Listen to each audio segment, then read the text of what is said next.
Quand vous avez une calebasse pleine, vous voulez y mettre notre contenu. Il faudra nécessairement que vous vidiez la calebasse pour que vous puissiez y mettre ce que vous voulez mettre. Or, dans certains pays où les puissances d'exploitation, qu'elles soient féodales ou capitalistes,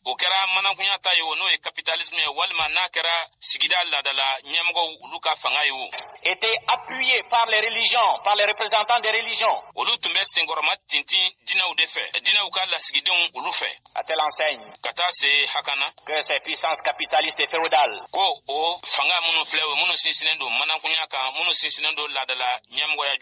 étaient représentés par les chefs religieux aux yeux de la population comme étant les représentants directs de Dieu.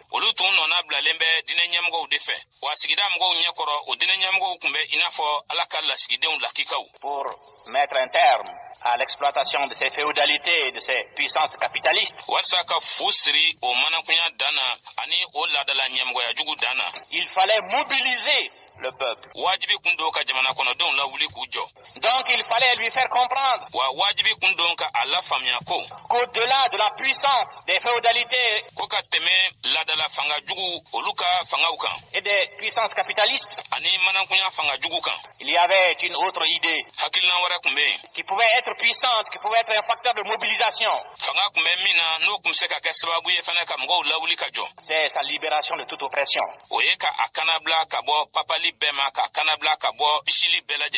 Donc il fallait vider complètement son esprit de ce que des chefs religieux y avaient mis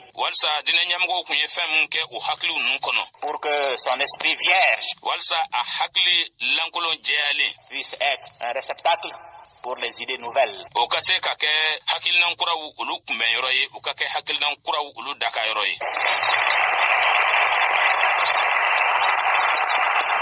Et je dis qu'il n'y a pas incompatibilité chez un homme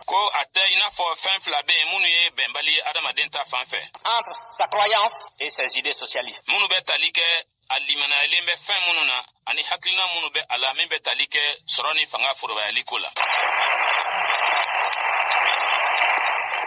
Ce ne sont pas les religions qui ont trahi les peuples. Ce sont des représentants des religions qui ont trahi les peuples.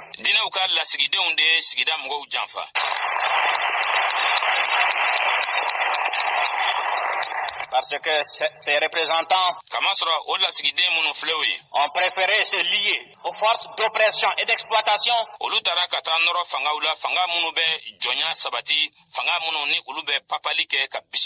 alors qu'ils devraient, de par même l'origine de leur apostolat,